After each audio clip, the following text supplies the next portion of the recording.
Prions ensemble. Dieu merci.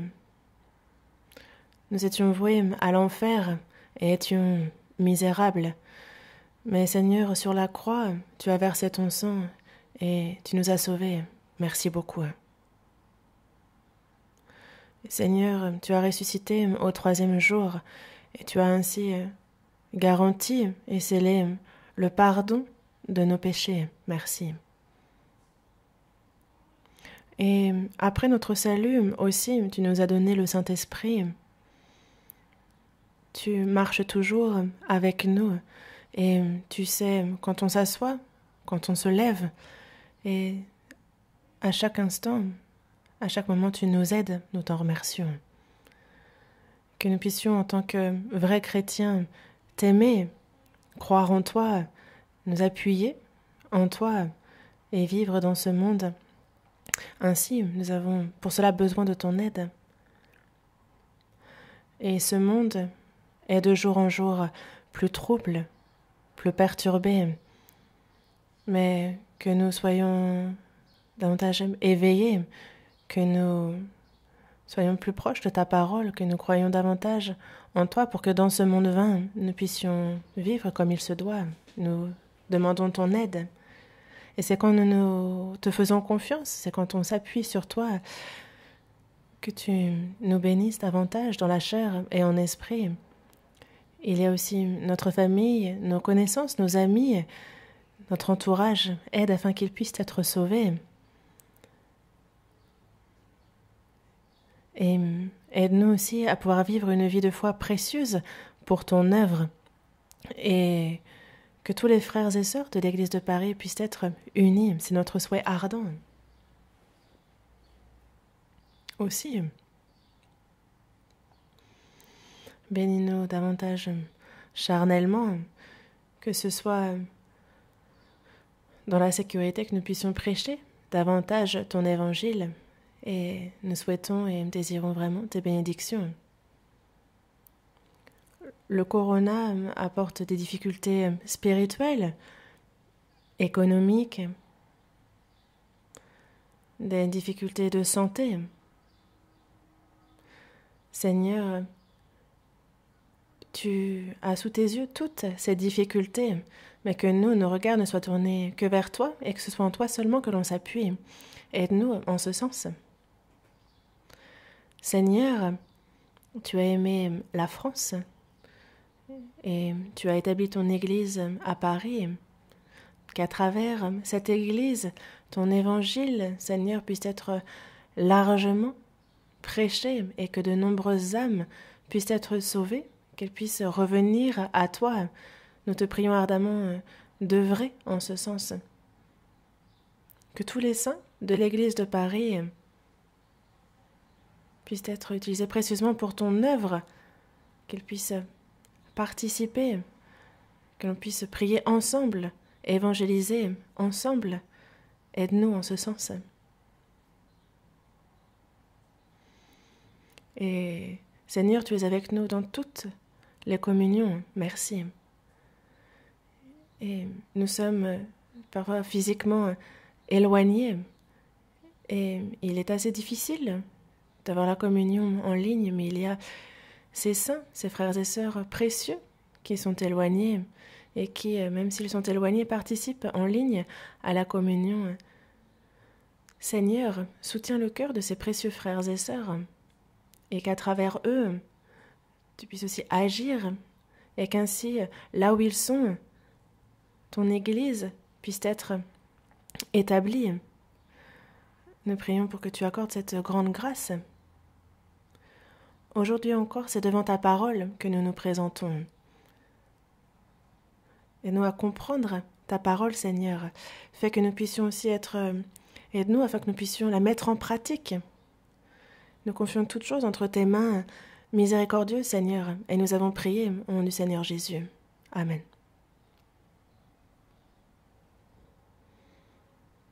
Évangile selon Matthieu, chapitre 9. Évangile selon Matthieu, chapitre 9, verset 18. Évangile selon Matthieu, chapitre 9, verset 18. Si vous avez trouvé, nous allons lire ce verset ensemble. Tandis qu'il leur adressait ces paroles, voici, un chef arriva, se prosterna devant lui et dit « Ma fille est morte il y a un instant, mais viens, impose-lui les mains, et elle vivra. »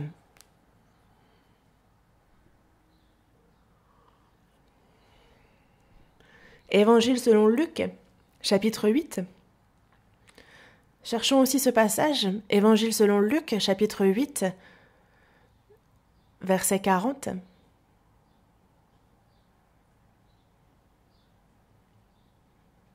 Évangile selon Luc, chapitre 8, versets 40, 41 et 42. Lisons aussi ces 3 versets ensemble.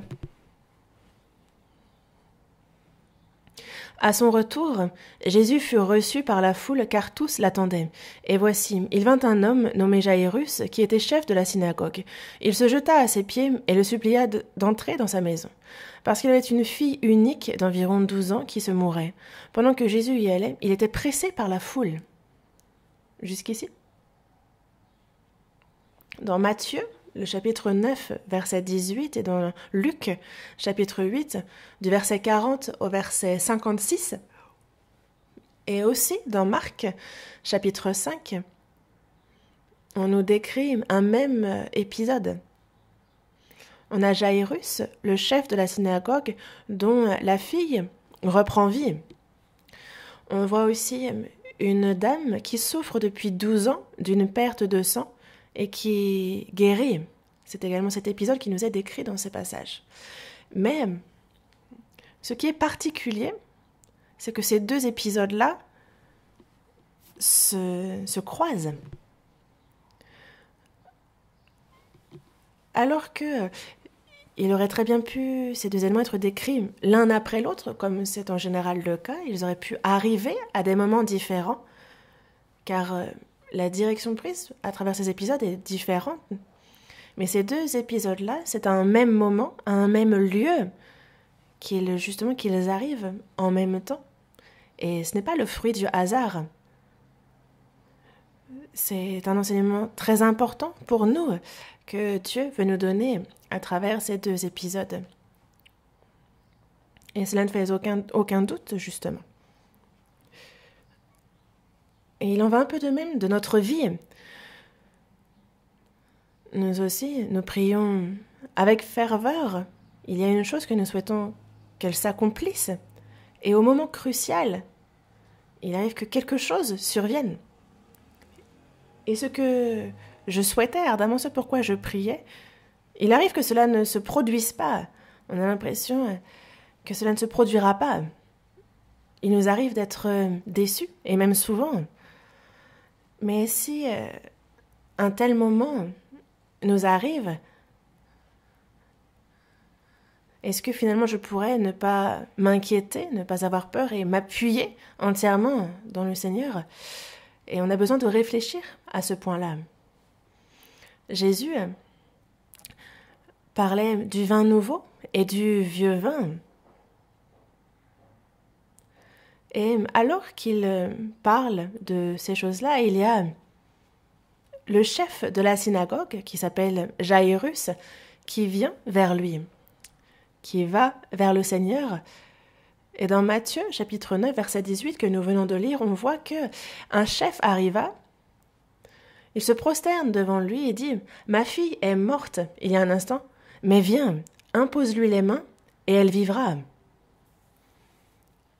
Alors qu'il adressait donc ces paroles sur le vin nouveau et le vieux vin, mais on voit que dans Luc, chapitre 8, verset 42, si on regarde ce verset à nouveau,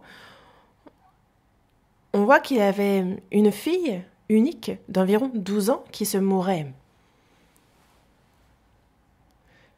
Dans Matthieu, chapitre 9, verset 18,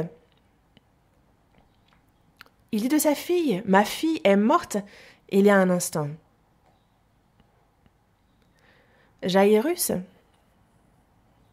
dans Luc chapitre 8, verset 42, comme on le voit dans ce verset, on voit sa fille qui se meurt. sa fille est en train de mourir. Mais dans Matthieu, il parle de sa fille comme étant morte. Il se présente donc devant le Seigneur et il entend que sa fille est morte. Mais à ce moment-là, il avait toujours confiance et foi dans le Seigneur. Dans Marc, chapitre 5, verset 23, on nous décrit le même épisode et on nous dit qu'il lui adressa cet instant de prière. « Ma petite fille est à l'extrémité. Viens, impose-lui les mains afin qu'elle soit sauvée et qu'elle vive. » C'est la prière qu'il adresse à Jésus en disant « Ma petite fille est à l'extrémité. » Dans la Bible, en anglais aussi, ce passage est décrit et on parle de la petite fille comme étant justement au bord de la mort. Elle est à l'extrémité. Elle arrive au bout. Et on voit donc bien que sa fille se meurt. Et dans le cœur de Jairus, c'est comme si elle était morte.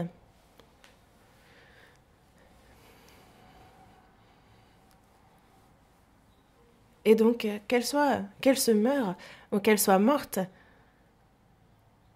il a la foi en ce que le Seigneur, qu'elle soit morte ou aux abords de la mort, le Seigneur pourra la sauver. Et dans une telle situation, il nous arrive d'être perplexes, de ne pas savoir que faire. Il arrive que quelque chose se passe et ça prend la mauvaise direction comme on le craignait. Et dans ce cas-là, on ne sait que faire, on est perplexe. Mais on se rend donc compte que Jairus, dans une telle situation, avait une grande foi. Jairus a eu foi en Dieu qui, du néant, a fait exister les choses. Celui qui a créé les cieux, la terre, ce Dieu omnipotent, omniscient, c'est en lui qu'il avait confiance et foi. Et donc Jairus rencontre finalement le Seigneur Jésus et il se prosterne à ses pieds.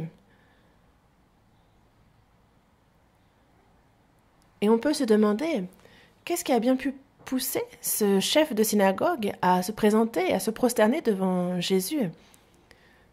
Il arrive, il se prosterne devant le Seigneur. Et nous, en tant qu'hommes, il nous arrive de ne plus rien pouvoir faire, et c'est à ce moment-là que l'on cherche le Seigneur. Quand c'est par la méthode, les moyens du monde, quand on a beau voir mais que cela ne fonctionne pas, c'est alors qu'on en vient à chercher le Seigneur. Alors, à ce moment-là, que l'on soit chef de synagogue ou pas, que ce soit ce que pensent les autres, que ce soit les regards qu'ils peuvent me jeter, on ne tient plus compte du regard des autres, on laisse tout ça derrière. Et c'est simplement en homme faible que l'on se présente devant le Seigneur. Quand l'on est face à des difficultés qui nous sont ingérables, cela nous rend humbles. Et l'on se présente ainsi devant le Seigneur, et c'est alors qu'on le prie. Il nous arrive que le matin à l'aube, 2 heures, 3 heures, à cause de la souffrance, il nous arrive de ne pas trouver le sommeil. Est-ce que cela ne vous est jamais arrivé? N'avez-vous jamais prié en versant des larmes chaudes? Quand ma force, quand ma capacité ne m'est plus d'aucune utilité, alors il ne nous reste plus que les larmes et sur notre couche, on pleure. Mais nous ne devons pas rester là. Ceux qui ont véritablement à ce moment-là prié, imploré Dieu, se sont rendus compte de l'aide que Dieu leur a apportée ensuite. Le Seigneur a ses regards sur nous.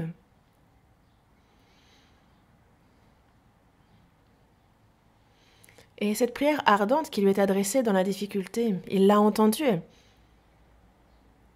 Et il m'a soutenue afin que je sois là encore maintenant et aujourd'hui. C'est ce que nous pouvons comprendre aussi. Finalement, celui qui implore l'Éternel connaît un grand salut, une grande joie. Jairus, le chef de la synagogue, quelle est la bénédiction qu'il a reçue?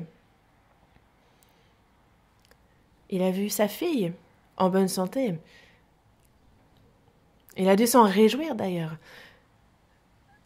Mais désormais, c'est la peine, la souffrance. Ce sont désormais des pleurs que l'on entend dans cette maison. Mais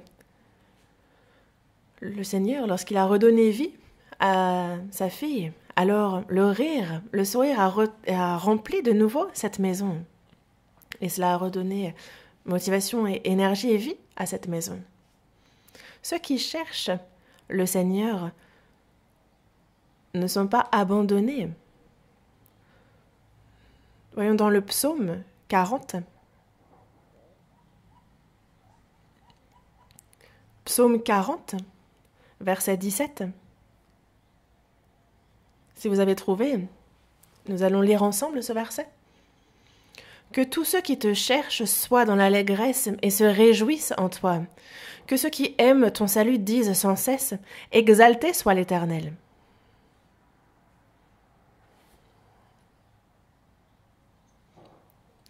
Que tous ceux qui te cherchent soient dans l'allégresse et se réjouissent en toi. Que tous ceux qui aiment ton salut disent sans cesse, exalté soit l'Éternel.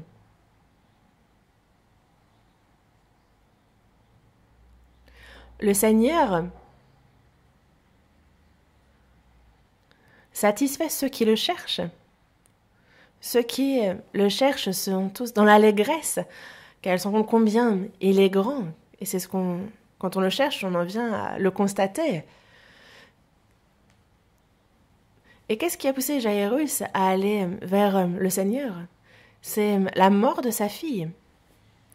Pour l'homme, lorsqu'il y a souffrance, douleur, c'est un moyen d'être guidé vers le Seigneur. Dieu a différents moyens de ramener à lui les hommes. Le premier est vraiment à travers sa parole, à travers l'apprentissage de sa parole. C'est ainsi qu'il guide les hommes vers le Seigneur. Et c'est bien écrit dans Jean chapitre 6. Il nous donne la parole et nous aide à la comprendre. C'est ainsi qu'il nous guide vers sa parole. Dans Jean chapitre 6, verset 68, on voit la confession que fait Pierre. Il dit « Seigneur, à qui irions-nous? Tu as les paroles de la vie éternelle. » Tu as les paroles de la vie éternelle. Ce sont ces paroles-là qui nous guident au Seigneur. Ce sont elles qui nous soutiennent pour ne pas nous écarter. C'est la confession que fait Pierre. Et de la même manière, nous aussi, nous sommes guidés par la parole de vie éternelle. Et c'est pour ça que nous sommes là, ici et maintenant. Et si nous continuons à la suivre, nous serons toujours guidés dans le Seigneur. Mais à quel moment comprenons-nous cette parole? C'est lorsque nous sommes dans les difficultés que nous comprenons avec bien plus de certitude sa parole, ses versets. Pourquoi? Parce que de manière innée, l'homme est vraiment faible. Et selon la situation et comment elle évolue, alors les hommes chancellent et il arrive que certains s'enorgueillissent. Dans la mesure du possible, notre cœur ne fléchit pas. Et c'est pour cela que Dieu utilise la souffrance, les épreuves pour nous guider. Et c'est à travers ces souffrances et ces épreuves qu'il nous guide à lui. Le Seigneur nous guide à lui par ses souffrances, ses épreuves. Cela peut être l'épreuve de la maladie. Est-ce qu'il ne vous est jamais arrivé, grâce à la maladie, d'être guidé vers le Seigneur? Que votre maladie, que ces souffrances dont on n'arrive même pas à parler et qui nous font véritablement souffrir.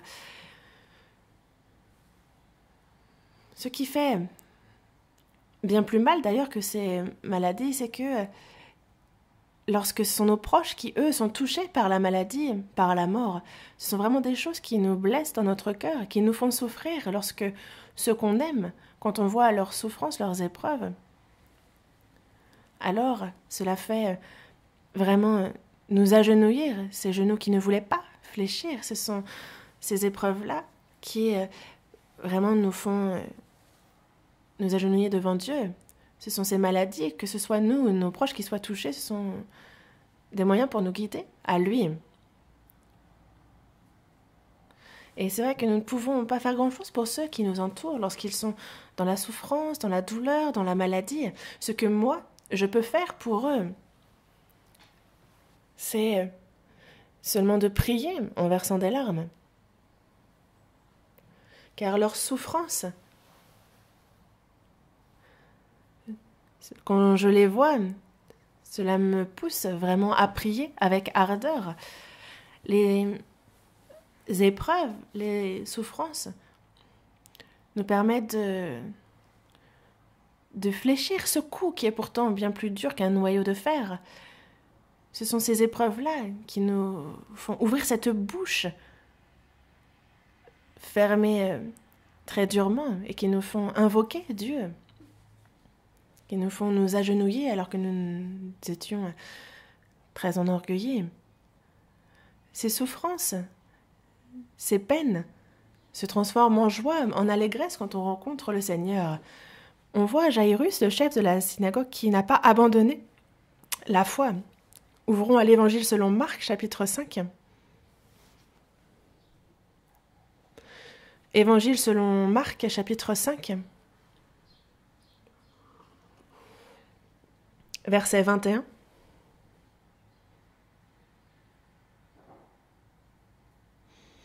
Marc, chapitre 5, versets 21, 22 et 23. Je vais lire. Et Jésus, dans la barque, regagna l'autre rive, où une grande foule s'assembla près de lui. Il était au bord de la mer. Alors vint un des chefs de la synagogue, nommé Jairus, qui, l'ayant aperçu, se jeta à ses pieds et lui adressa cette instante prière. « Ma petite fille est à l'extrémité. Viens, impose-lui les mains, afin qu'elle soit sauvée et qu'elle vive. »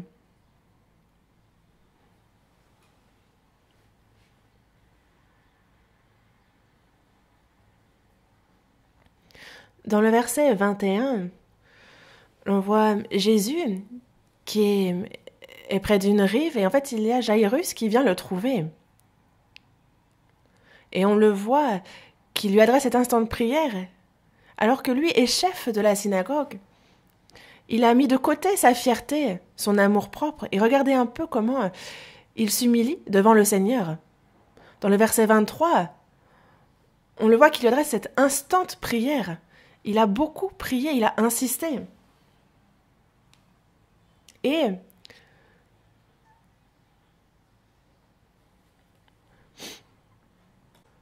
dans le verset 24, on voit bien qu'il dit que Jésus s'en alla avec lui et une grande foule le suivait et le pressait. Sa foi a ému et fait bouger Jésus. Et on voit ici vraiment en quoi consiste la prière. Notre prière, quelle peut bien être la raison pour laquelle elle est inefficace ? La première est que nous ne nous prosternons pas devant le Seigneur. La deuxième est que nous n'avons pas un cœur ardent. Troisième raison, c'est que nous n'allons pas jusqu'au bout dans la prière. Ce sont les raisons.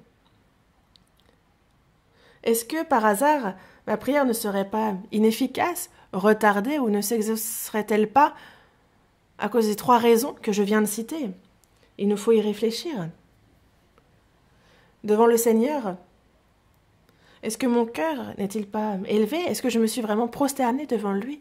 Est-ce que je ne prierai pas de manière formelle et sans un cœur ardent ? Et aussi, est-ce que c'est bien avec la foi en ce que Jésus accomplit, qu'il exauce mes prières que je prie, ou est-ce que ce serait sans cette foi-là que je prie ? Il nous faut nous examiner à ce niveau-là. Alors, quelle est l'attitude que doivent avoir ceux qui se présentent devant le Seigneur ? Le chef de la synagogue, Jairus, s'est présenté devant le Seigneur. Il s'est prosterné devant lui. Il s'est prosterné à ses pieds. Et il a instamment prié de venir chez lui. Et nous aussi, il faut que comme Jairus, nous ayons cette attitude humble d'humilité, car ceux qui vraiment se prosternent sont humbles. Et Dieu exauce et écoute la prière de ceux qui sont humbles. Jairus, le chef de la synagogue, comment a-t-il pu en arriver à demander et le prier avec une telle humilité? C'est qu'il y a sa fille de 12 ans. Il a une fille unique de 12 ans qu'il aime énormément. Et il a cet amour brûlant à l'égard de sa fille et qui lui permet de tout abandonner. Car à l'époque, en tant que chef de la synagogue, il n'y avait pas une ou deux personnes qui remplissaient ce poste, mais ils étaient nombreux. Et pourquoi est-ce que les autres chefs de la synagogue agissaient différemment? Jairus, lui, a cru en Dieu. Il avait l'espérance en Christ. Il a entendu parler de Jésus. Il en est venu à comprendre que c'était bien lui, le Sauveur. Et il a sa fille, qu'il aimait tant, qui était en train de mourir. Cette fille unique, encore très jeune, cette fille qu'il aime, il faut la sauver. C'était la seule chose qu'il avait dans son cœur.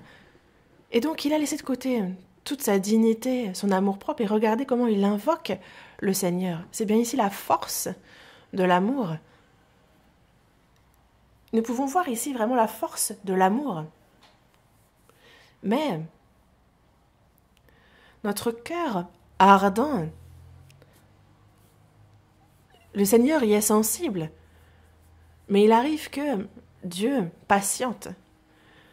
La fille de Jairus, le chef de la synagogue, était sur le point de mourir, donc elle allait mourir bientôt.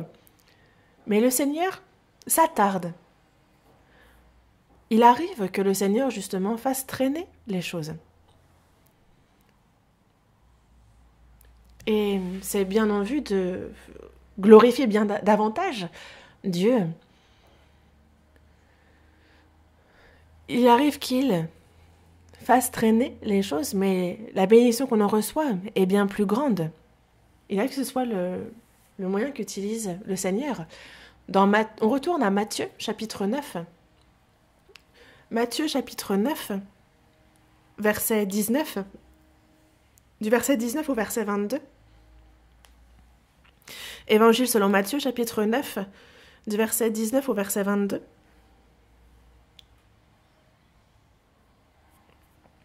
Je lis. Jésus se leva et le suivit avec ses disciples.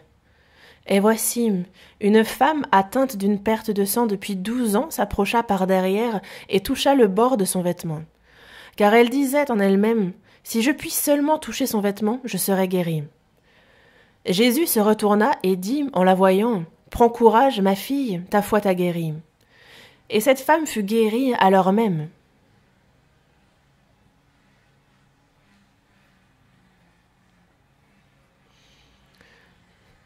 Jésus et ses disciples donc rentraient, mais il y a une femme atteinte d'une perte de sang depuis 12 ans qui s'approche par derrière.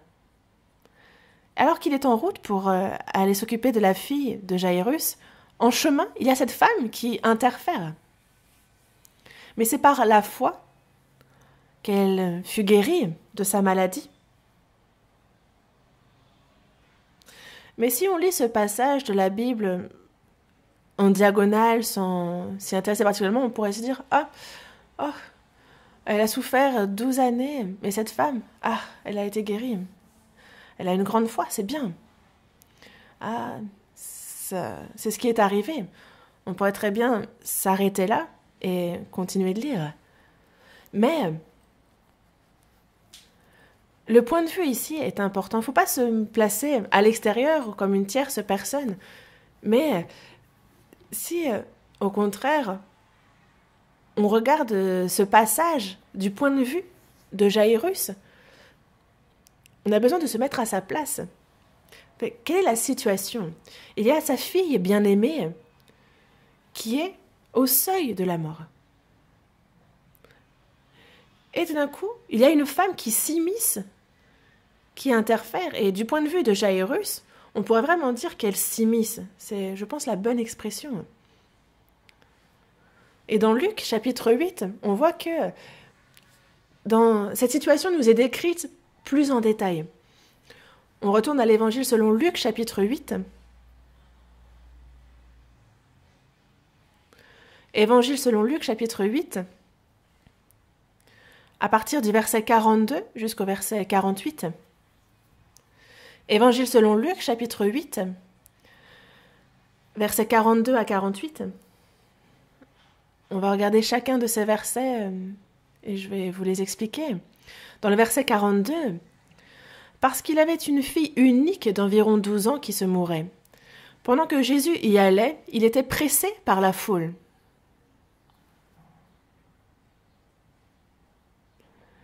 Du point de vue de Jairus, il y a sa fille unique qui est en train de mourir.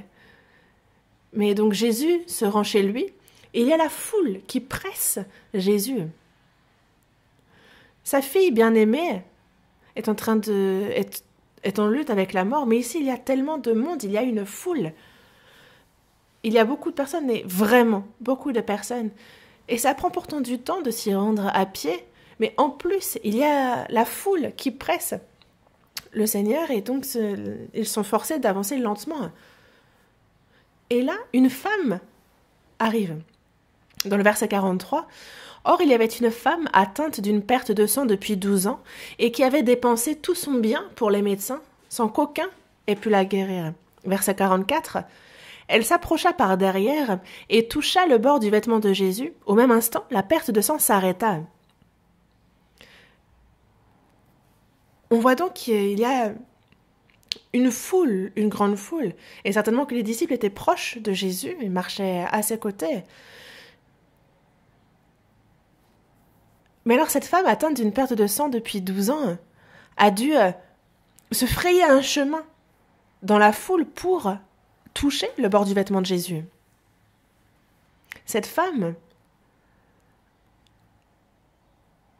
a certainement dû avoir honte, a dû souffrir, a dû avoir mal. Mais pour surmonter cela, elle s'est frayé un chemin à travers la foule pour arriver à toucher le bord du vêtement. Cette femme n'a pas surmonté ces choses-là, mais c'est finalement elle-même qu'elle surmonte, elle va au-delà de ses limites. Elle s'approche par derrière et elle touche le bord du vêtement de Jésus. Car ce vêtement, c'est l'amour, c'est la miséricorde de Dieu. Parmi nous, il n'arrive que certains. Il n'y a personne qui ne se trouve pas devant Dieu lorsqu'on est dans la difficulté. On est parfois dans une situation où la mort est aux abords et c'est alors qu'il faut toucher le vêtement de Jésus. Mais les personnes qui peuvent toucher le bord du vêtement de Jésus à ce moment-là, dans une telle situation, sont ceux qui se surpassent. Et si on voulait justement approfondir sur justement la foi de cette femme, on aurait un autre sermon, mais je vais m'arrêter ici concernant cette femme. Mais si on se replace du point de vue de Jairus, le chef de la synagogue, il a supporté, il a patienté. Bon. Il y a une foule nombreuse qui suit le Seigneur et donc ça les ralentit grandement. Il y a cette femme atteinte d'une perte de sang depuis 12 ans qui surgit de nulle part. Et bon, et il comprend la situation, il est très bien. Bon, déjà maintenant elle est guérie, c'est très bien, c'est une très bonne chose. Elle a été guérie. Il aurait fallu reprendre la route et continuer. Mais le Seigneur s'est arrêté. Et s'il s'arrête, c'est que c'est volontairement justement qu'il retarde son avancée. Dans le verset 45, « Et Jésus dit, « Qui m'a touché ?» Comme tous s'en défendaient, Pierre et ceux qui étaient avec lui dirent « Maître, la foule t'entoure et te presse, et tu dis « Qui m'a touché ?» Jésus dit « Qui m'a touché ?» Alors, tout le monde dit « C'est pas moi, c'est pas moi. » Et qu'est-ce qu'ils entendent par là? En fait, quand on regarde autour, tout le monde dit « Ah, ce n'est pas moi, ce n'est pas moi, ce n'est pas moi. » Mais quand il dit cela, tout le monde dit que ce n'est pas lui. Et Pierre alors dit « Seigneur, Maître, la foule t'entoure et te presse, et tu dis « Qui m'a touché ?» Vraiment, Pierre, il n'a aucune gêne, aucun embarras. Il dit « Regarde, cette foule qui te presse, tu vois bien que la foule t'entoure, te presse. » Certainement que quelqu'un dû te bousculer un peu, toucher ton vêtement. Seigneur, regarde un petit peu l'heure, on n'a pas le temps. Avançons.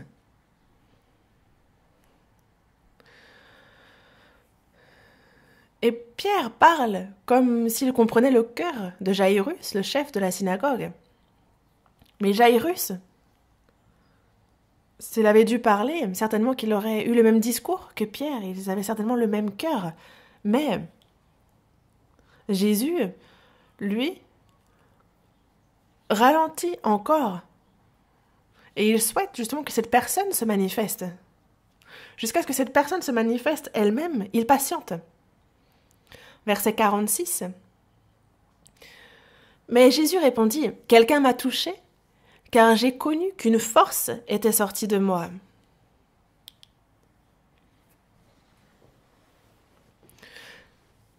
Jésus me dit, « Non, non, non. Je n'ai pas été touché par hasard. Il y a bien quelqu'un qui m'a touché et qui avait à cœur de me toucher. J'ai connu que la force était sortie de moi. Quelqu'un m'a volontairement touché. » C'est ce qu'il dit. Il connaît toutes choses. Et c'est bien pour cela que la femme comprend que le Seigneur l'appelle, elle. Lorsqu'il dit « J'ai connu qu'une force était sortie de moi », lorsqu'il dit cela, le Seigneur parle de cette force qui a permis à la femme d'être guérie de sa perte de sang. Et c'est cette force qui a permis à la femme d'être guérie. Jésus a la puissance pour pouvoir guérir. Et parce qu'elle a cru en cela, cette femme qui se tient devant le Seigneur, le Seigneur connaît déjà très bien le cœur de cette femme. Et donc cette femme se rend bien compte qu'elle ne peut se cacher et que c'est elle que le Seigneur appelle. Et c'est dans la crainte qu'elle se présente devant le Seigneur, dans le verset 47. La femme, se voyant découverte, vint toute tremblante se jeter à ses pieds et déclara devant tout le peuple pourquoi elle l'avait touché et comment elle avait été guérie à l'instant.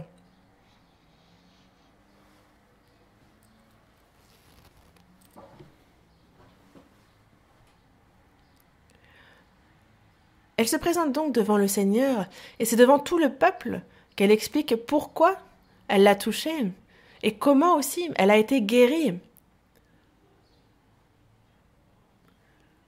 C'est ce qu'elle déclare devant tout le peuple.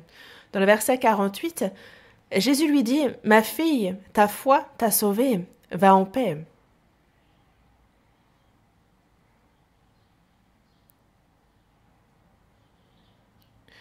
Jésus a écouté le témoignage de cette femme et il a souhaité que ce témoignage glorifie Dieu. Cette femme, ça n'est pas écrit ici, mais n'aurait-elle pas fait ce témoignage en pleurant, en repensant à toutes ces souffrances, cette solitude, cette honte, ces douleurs qu'elle a connues à cause de la maladie?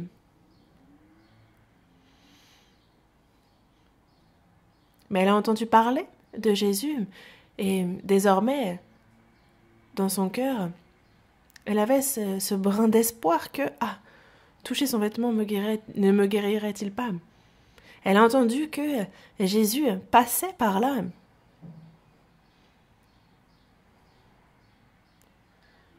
Et elle avait la foi, parce que si elle ne touche ne serait-ce que son vêtement, elle serait guérie. Elle l'a donc touché, et elle a guéri. Elle s'est vue guérir. Toute cette souffrance, cette peine, cette honte, les larmes qu'elle a versées, et ces pleurs de joie d'être guérie.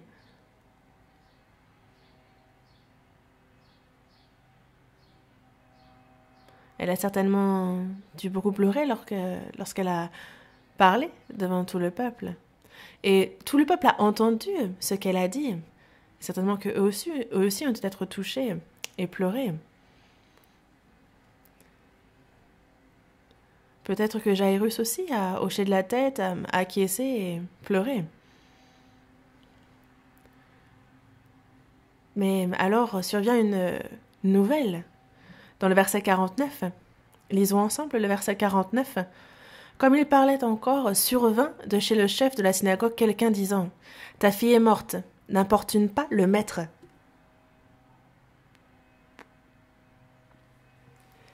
Ta fille est morte.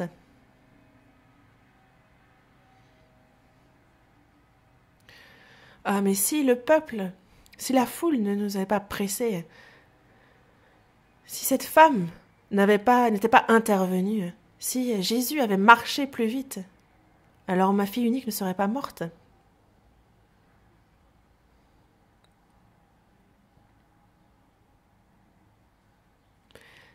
C'est dommage, mais lorsqu'il y a ce brin d'espérance même qui disparaît, beaucoup quittent la foi.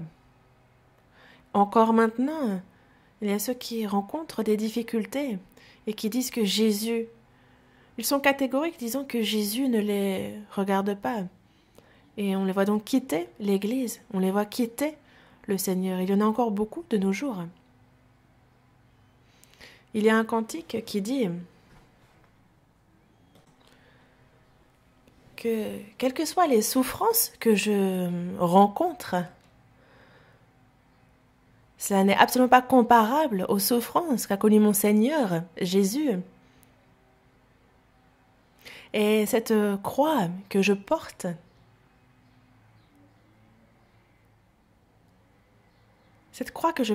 aura beau être lourde, si je pense à celle qu'a portée Jésus, alors ce n'est pas comparable.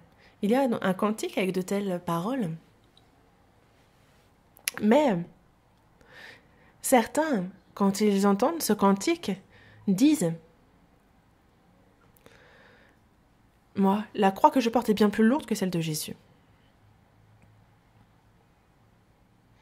C'est que les autres ne s'en rendent pas compte, c'est qu'ils ne savent pas dans quelle situation je suis, mais le Seigneur, lui, sait-il. Le Seigneur ne prend pas soin de moi.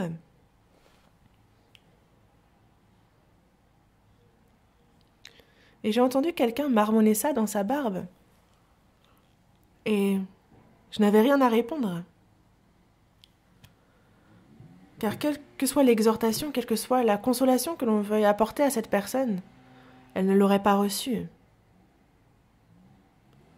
Son cœur est déjà fermé.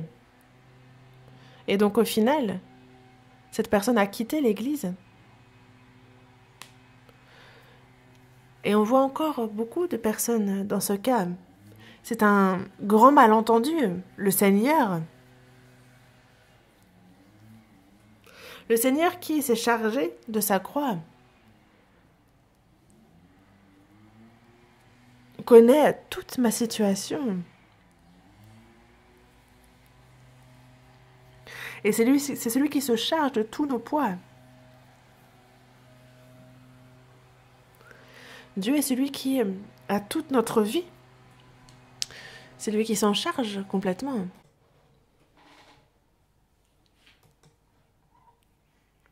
Jésus connaissait bien le cœur de Jairus. S'il avait la foi dans la difficulté, dans un moment difficile, lorsque justement cette nouvelle qu'il ne voulait pas entendre arrive, il a connu ce cœur qui s'effondre, qui est perturbé. Le Seigneur connaissait tout de la foi, du cœur de Jaïrus, et c'est pour ça qu'il le console. Afin qu'il ne perde pas la foi, il l'exhorte. Dans le verset 50, Luc chapitre 8, verset 50, lisons ce verset ensemble. Mais Jésus, ayant entendu cela, dit au chef de la synagogue, « Ne crains pas, crois seulement, et elle sera sauvée. » Imaginez combien il a dû être frustré, combien il a dû être déçu. Mais dans cette situation on ne voit pas plus loin, tout est sombre. Le Seigneur, cela n'empêche pas que parfois il retarde les choses. Dans Jean, chapitre 11, verset 6, on va chercher ce passage. Dans Jean, Évangile selon Jean, chapitre 11, verset 6.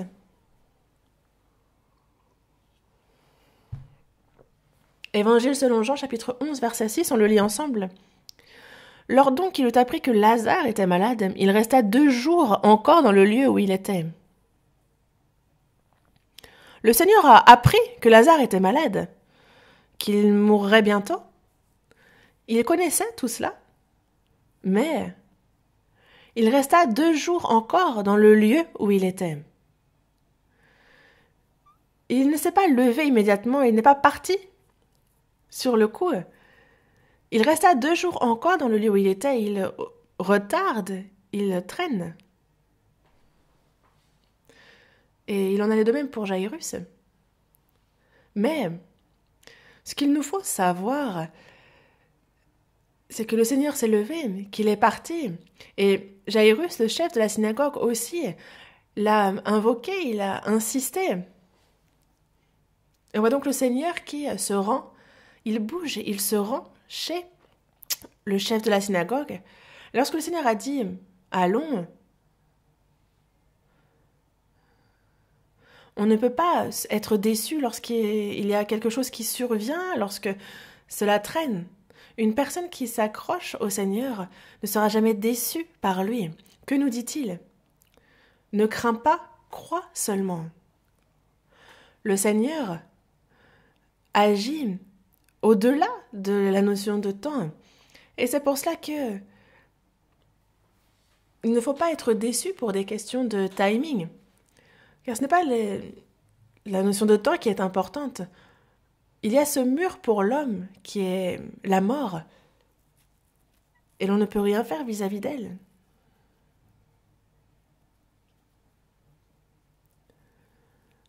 Les hommes sont pris par le temps, ils sont limités par elle. Et avant qu'il n'arrive l'irréparable, alors nous avons un souhait ardent pour que telle ou telle chose soit résolue. Dieu, qui lui est tout-puissant, il est au-delà du temps. Et c'est pour cela que j'ai l'impression qu'il tarde. J'ai l'impression que c'est trop tard. Mais il ne faut pas être déçu, parce que Dieu est le Dieu créateur qui crée à partir du néant. Et c'est bien pour cela qu'il ne faut pas craindre, mais croire seulement. Abraham a reçu la promesse qu'il lui serait donné une descendance, un fils, mais cette alliance, cette promesse ne s'est pas accomplie tout de suite. Mais Abraham aurait dû simplement croire en ce que, puisque Dieu a fait cette promesse, il me donnera ce fils. Et alors, on voit bien qu'il reçoit, comme prévu, Isaac, son fils. On va voir dans Romains, chapitre 4, verset 18. Romains, chapitre 4, verset 18.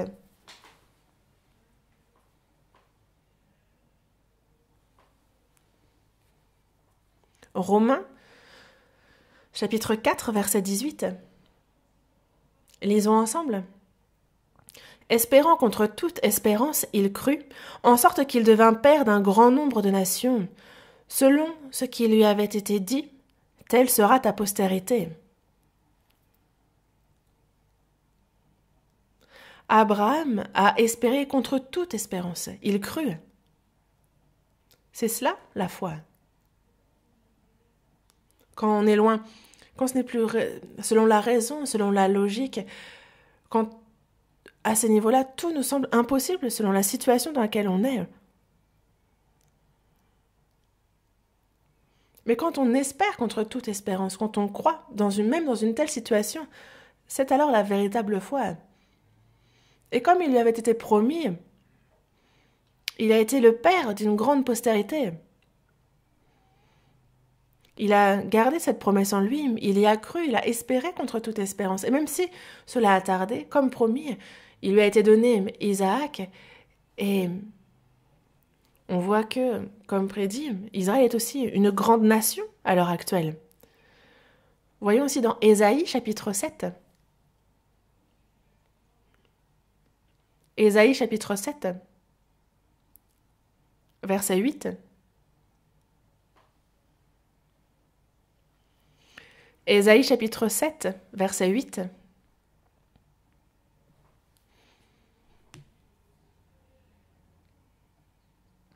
Ésaïe chapitre 7, verset 8. Car Damas est la tête de la Syrie, et Rétzin est la tête de Damas. Encore 65 ans, Éphraïm ne sera plus un peuple. La Samarie est la tête d'Éphraïm, et le fils de Rémalia est la tête de la Samarie. On va lire la fin du verset ensemble. Fin du verset 9. Si vous ne croyez pas, vous ne subsisterez pas.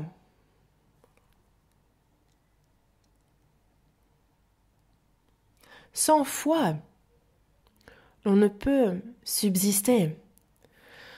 Dans 2 Chroniques, chapitre 20, verset 20, il nous est dit que justement, il faut nous confier en l'Éternel, notre Dieu. Alors on sera affermis. Confiez-vous en ses prophètes et vous réussirez.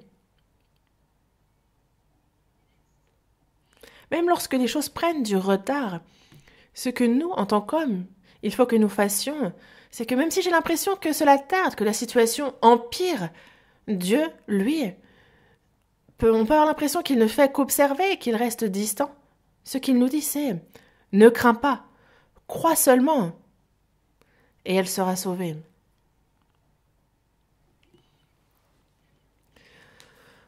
Abraham a cru malgré cette promesse qui a tardé, et il a bien reçu Isaac comme fils, comme promis.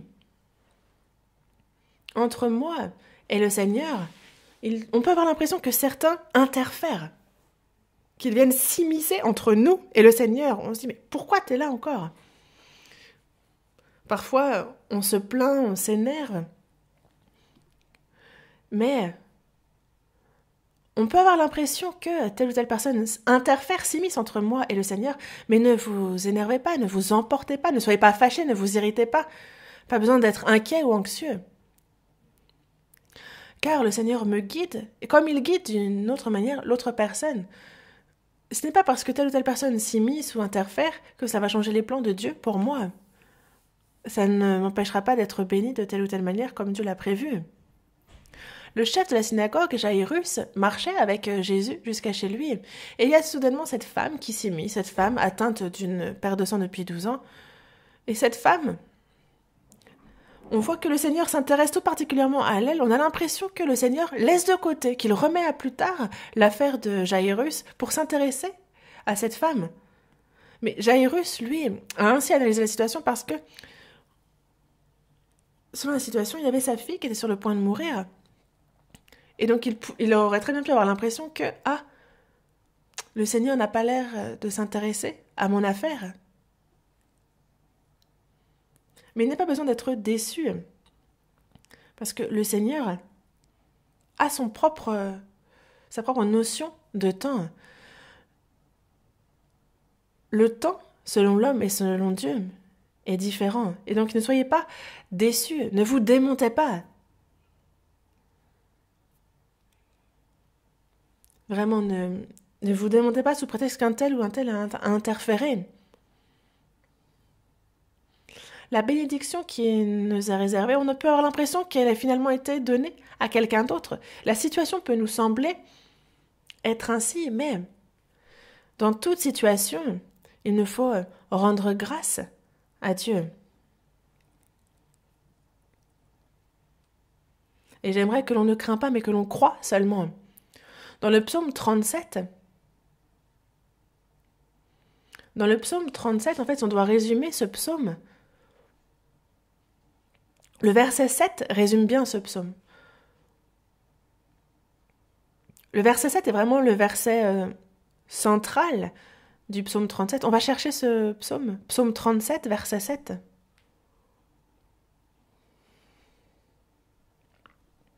Psaume 37, verset 7.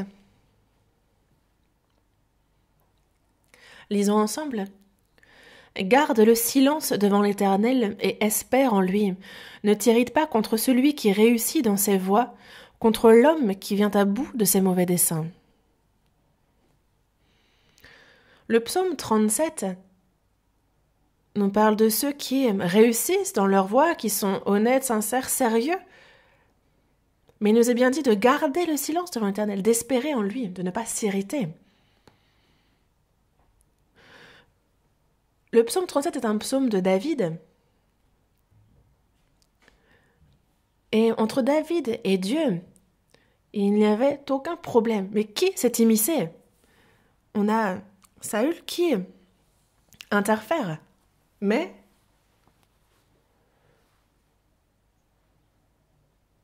si Saül s'est immiscé, on voit bien que David, lui, loue l'Éternel.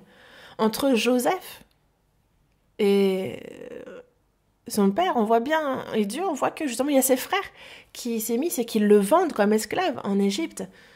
Mais on voit bien comment cela a été transformé en salut. On voit qu'il y a la femme de Potiphar qui s'immisce aussi. Mais même là, au final, que c'était un processus à travers lequel Joseph est devenu intendant, il est devenu gouverneur d'Égypte. Et dans notre vie aussi, qui que ce soit s'il interfère, il nous faut recevoir cela avec la foi. Il nous faut seulement croire au Seigneur, lui qui est le Tout-Puissant. Et donc il fait vraiment en sorte que l'on ne soit jamais perdant. Et Dieu bénit ceux qui croient en lui, qui espèrent en lui. Dans notre vie, il arrive que certains interfèrent, s'immiscent. Mais il faut avoir pour eux davantage de complaisance, de joie, et non pas envier, non pas craindre. Car chacun d'entre nous sommes guidés par le Seigneur à sa manière. Et le Seigneur n'est pas seulement mon Seigneur, il est le Seigneur et le Sauveur de tous sur cette terre. Et il guide chacun. Mon Dieu est aussi le Dieu des frères et sœurs qui sont à mes côtés, et il est aussi le Dieu de ceux qui ne sont pas sauvés. Ainsi, quand on marche avec le Seigneur, si nous sommes en marche avec le Seigneur, si c'est avec lui que nous marchons, alors toutes ces personnes qui s'immiscent, il nous faut les recevoir en rendant grâce. Et non pas dire « Ah, lui, si seulement il n'était pas là. Ah, c'est à cause de lui que moi, je suis comme ça. » J'aimerais que vous ne disiez pas de telles choses parce que la Bible nous dit quoi? Que cette personne interfère ou non, qu'elle s'immisce ou non. Que cette personne apporte... Que cette personne soit bénie, qu'elle soit maudite. Non, il nous faut rendre grâce en toutes choses.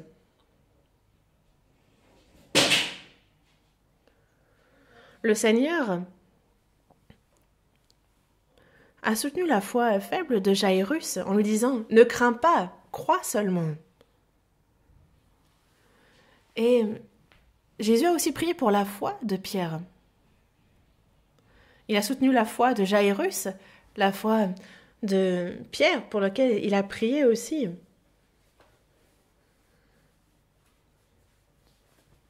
Alors que le diable avait tenté vraiment de l'effriter. Mais Jésus a prié pour la foi de Pierre. Et c'est ce qu'il fait, c'est ce que le Seigneur fait encore pour nous aujourd'hui. Ne crains pas, crois seulement. Il te sera fait selon ta foi.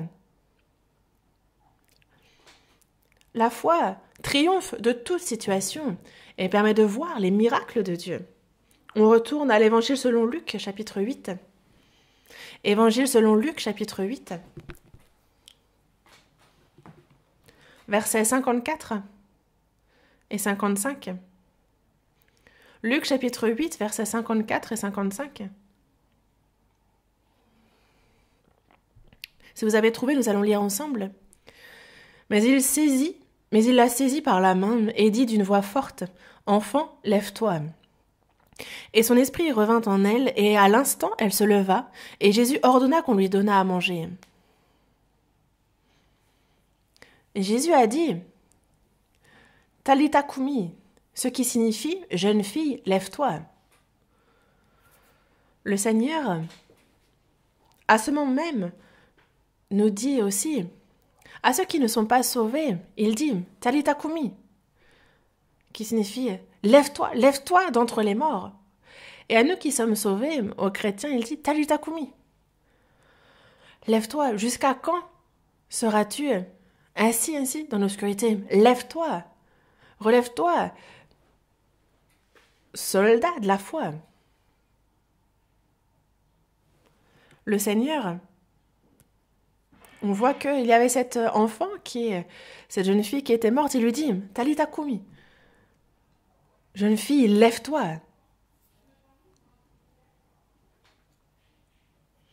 Et Jésus, c'est pour Jairus qui avait la foi. Et pour tous ceux qui ont la foi, tous ceux qui étaient autour, il montre ce miracle en redonnant vie à sa fille. Mais qui a vu ce miracle? Ceux qui ont la foi. Ceux qui ont la foi ont vu ce miracle.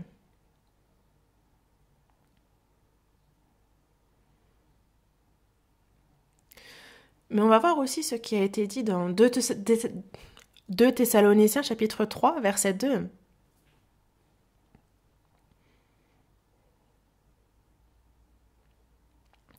Seconde épître aux Thessaloniciens chapitre 3, verset 2. Seconde épître aux Thessaloniciens chapitre 3, verset 2, je lis. Et afin que nous soyons délivrés des hommes méchants et pervers, car tous n'ont pas la foi. Tous n'ont pas la foi. C'est vraiment dommage, mais tous n'ont pas la foi. Évangile selon Luc, chapitre 19. Évangile selon Luc, chapitre 19, verset 26.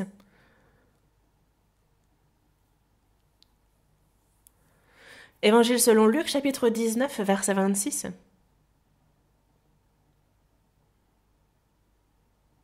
Je vous le dis, on donnera à celui qui a, mais à celui qui n'a pas, on ôtera même ce qu'il a. La foi, on la voit qu'elle se manifeste un peu comme une balance dans le sens où on donnera à celui qui a, mais à celui qui n'a pas, on ôtera même ce qu'il a. Une personne qui n'a pas la foi, même sa plus mince foi, le diable la lui reprend. Le Seigneur connaît notre cœur, il connaît notre foi. Et le Seigneur l'imite aussi. On retourne à l'Évangile selon Luc, chapitre 8, verset 51. Évangile selon Luc, chapitre 8, verset 51.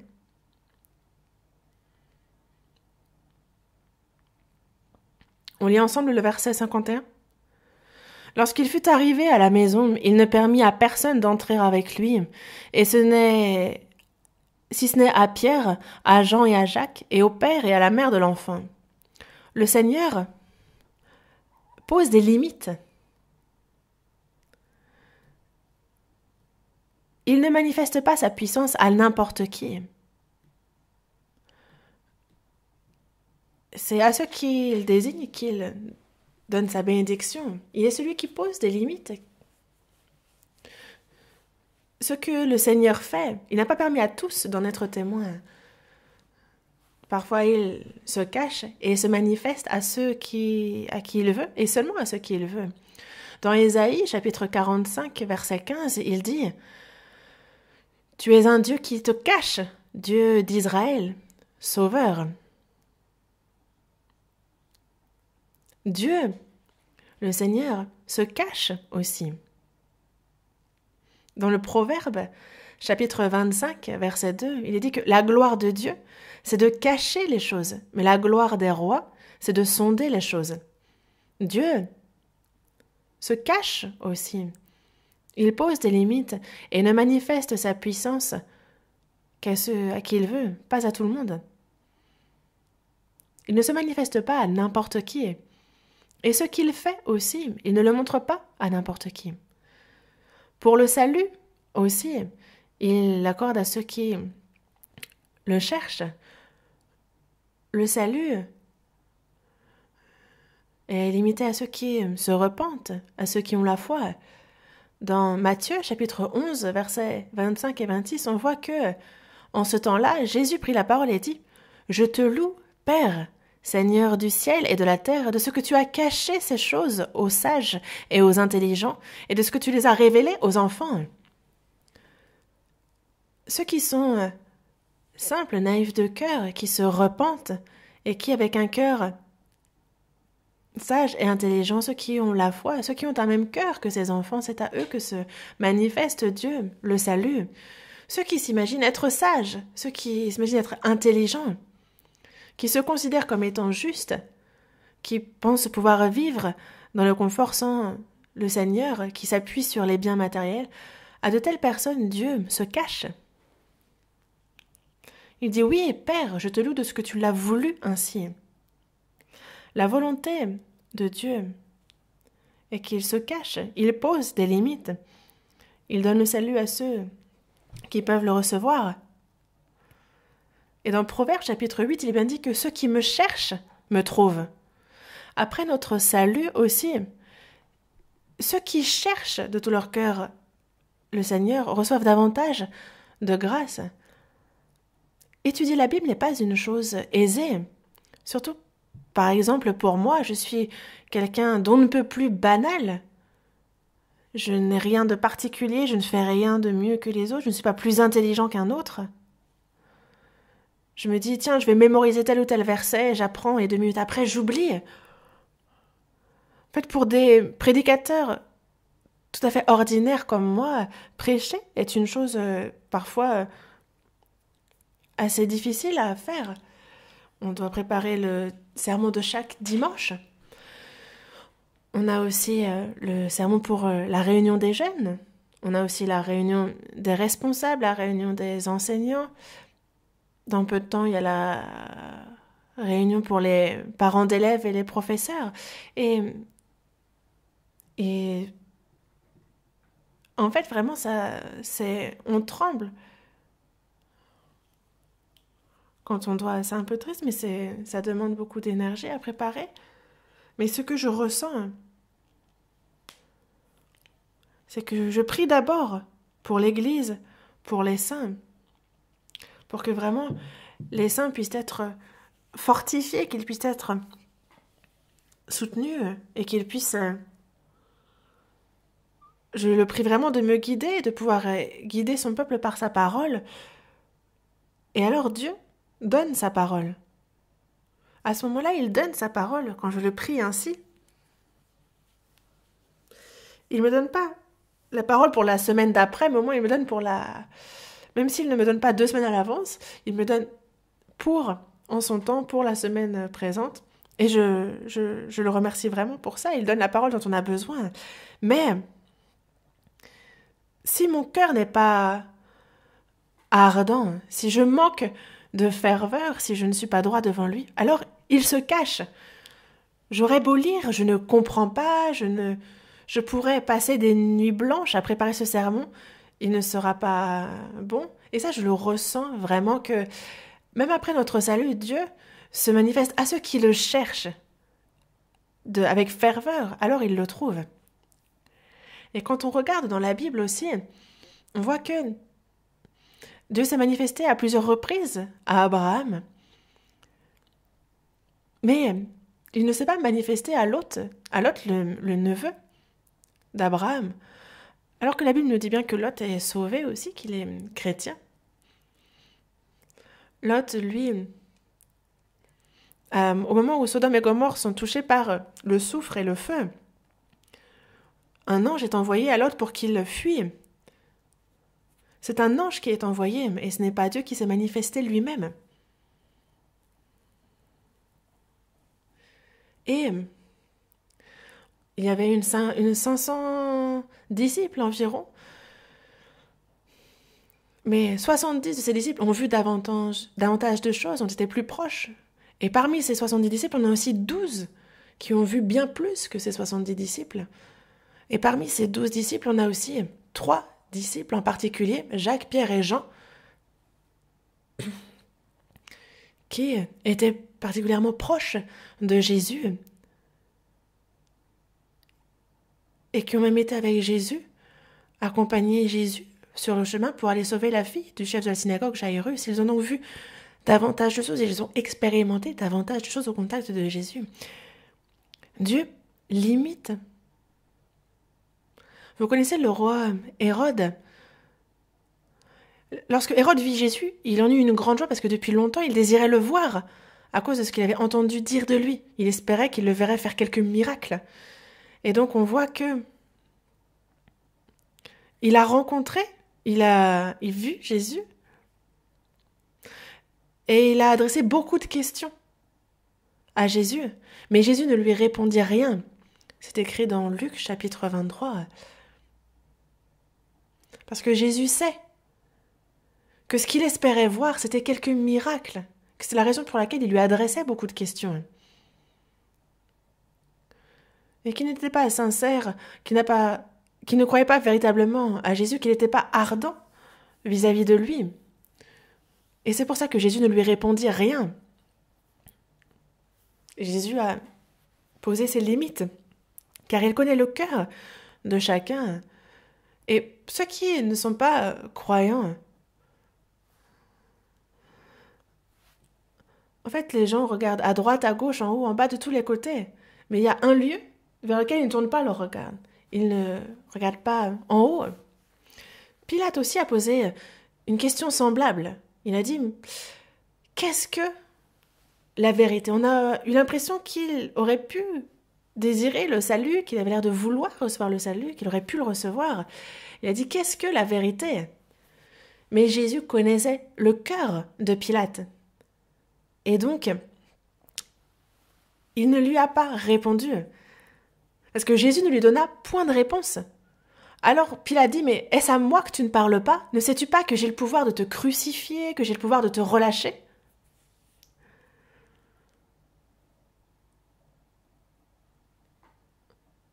Mais Jésus lui dit bien que si l'autorité n'était pas venue d'en haut, tu n'aurais pas cette autorité. Il connaissait très bien le cœur de Pilate. Et il a ainsi posé les limites en accord avec le cœur qu'avait Pilate à ce moment-là.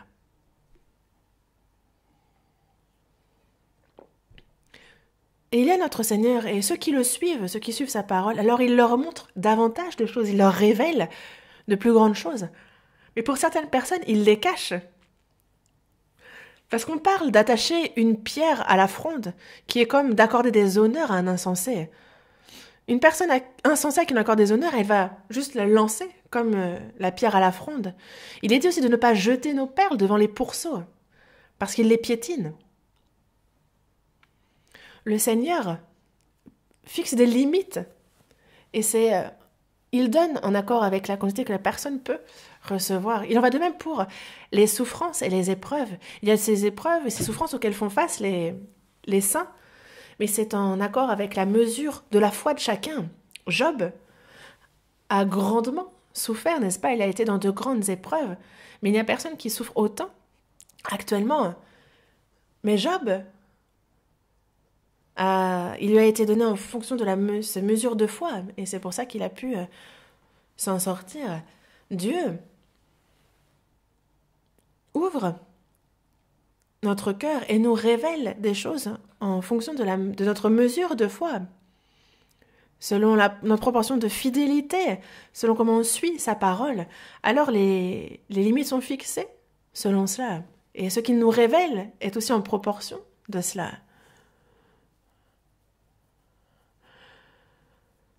Par exemple, Lot n'a pas connu ce que Dieu allait faire, mais l'Éternel a bien dit à Abraham ce qu'il allait faire. Cacherai-je à Abraham ce que je vais faire? Il a tout dit à Abraham. On a Daniel aussi. Quand on pense à Daniel, on se remémore aussi ses 3 amis, n'est-ce pas? Daniel et ses 3 amis. Ça va ensemble, ça va de pair. Et Daniel était justement, ils étaient instruits, ils étaient intelligents, ils étaient sages. Et Dieu dit bien qu'il a accordé justement la science, l'intelligence justement à ces 4 personnes. On va voir dans Daniel, Daniel chapitre 1. Daniel chapitre 1.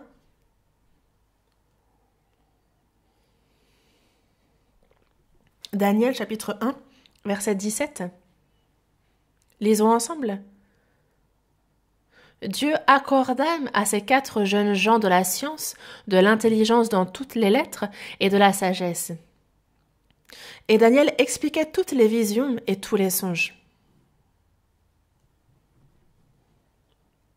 On a ces 4 jeunes gens à qui il aurait été accordé par Dieu de la science, de l'intelligence dans toutes les lettres, de la sagesse. Il a fait de même pour ces 4 personnes, mais Daniel, lui, en plus, expliquait toutes les visions et tous les songes. Pour Daniel, il lui a donné davantage de pouvoir expliquer les visions, les songes, et selon notre degré de fidélité, de pratique de sa parole, alors il nous révèle davantage les choses. Et les fonctions qui nous sont confiées aussi sont en proportion. Quand on voit les fonctions confiées à Pierre, à l'apôtre Paul, ou à tous les prédicateurs aussi, cette portion est différente. Aux responsables dans l'Église aussi, les fonctions qui leur sont confiées, c'est en fond de la mesure, elle est différente pour chacun. Et le Seigneur souhaite vraiment faire grandir cette portion. Et selon notre croissance dans la foi, alors il élargit aussi, il fait grandir cette portion qui nous est accordée.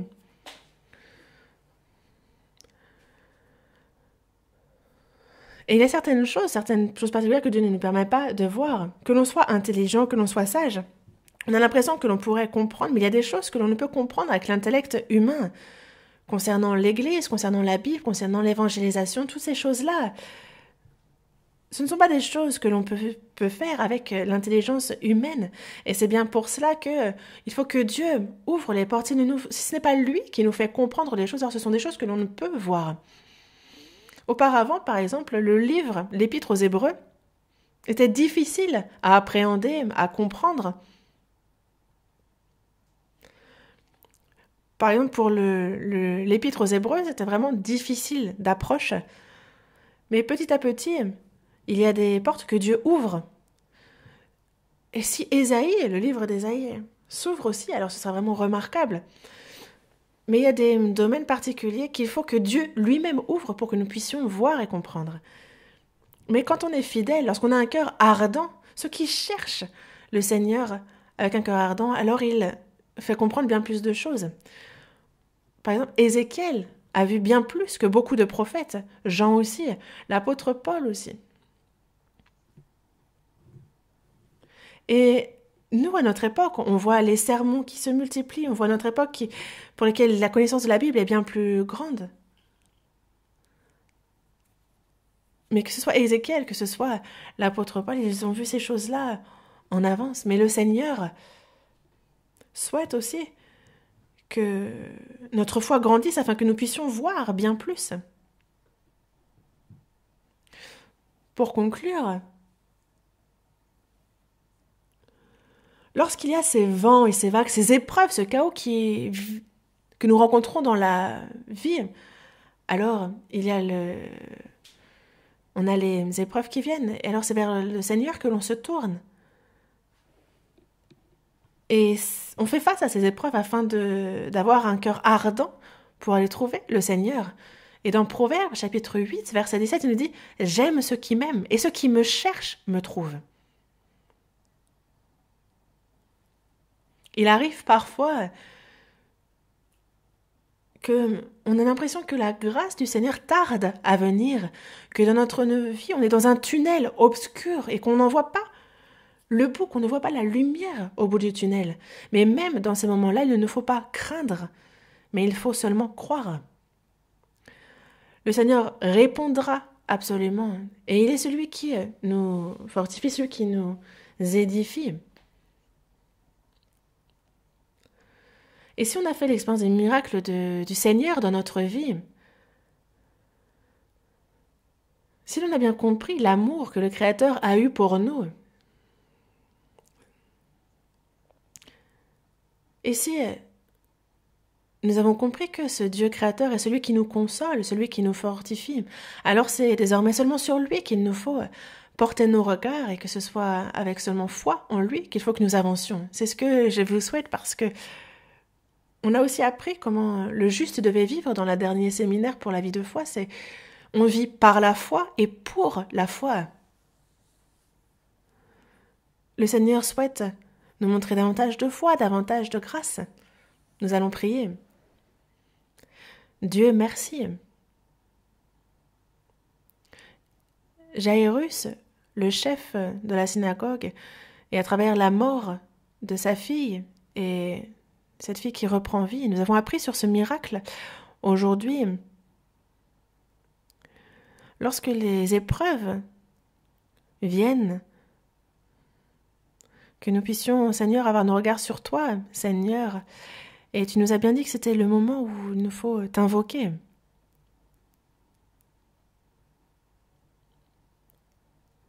Et j'ai parfois l'impression que nous sommes dans une situation très difficile, que l'on n'a plus d'échappatoire. Mais même dans la peine, même dans la souffrance, que nous ayons foi en toi, Seigneur. Et tu nous dis bien d'avoir nos regards tournés vers toi, même dans ces situations.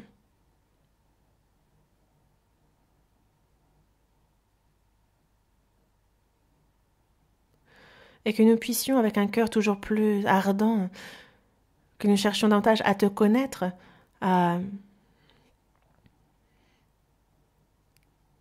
Nous souhaitons que tu nous montres toujours davantage ta parole de grâce.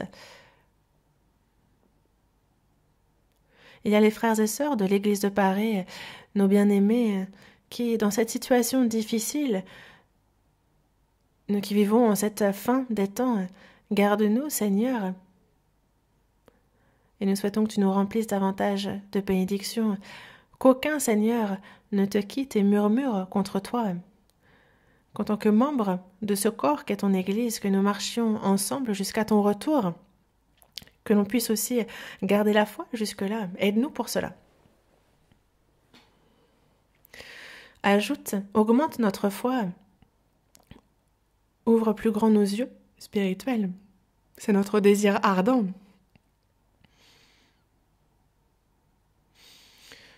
Que les frères et sœurs de toute Église, nous souhaitons qu'ils soient tournés vers toi. Nous avons prié au nom du Seigneur Jésus en le remerciant. Amen.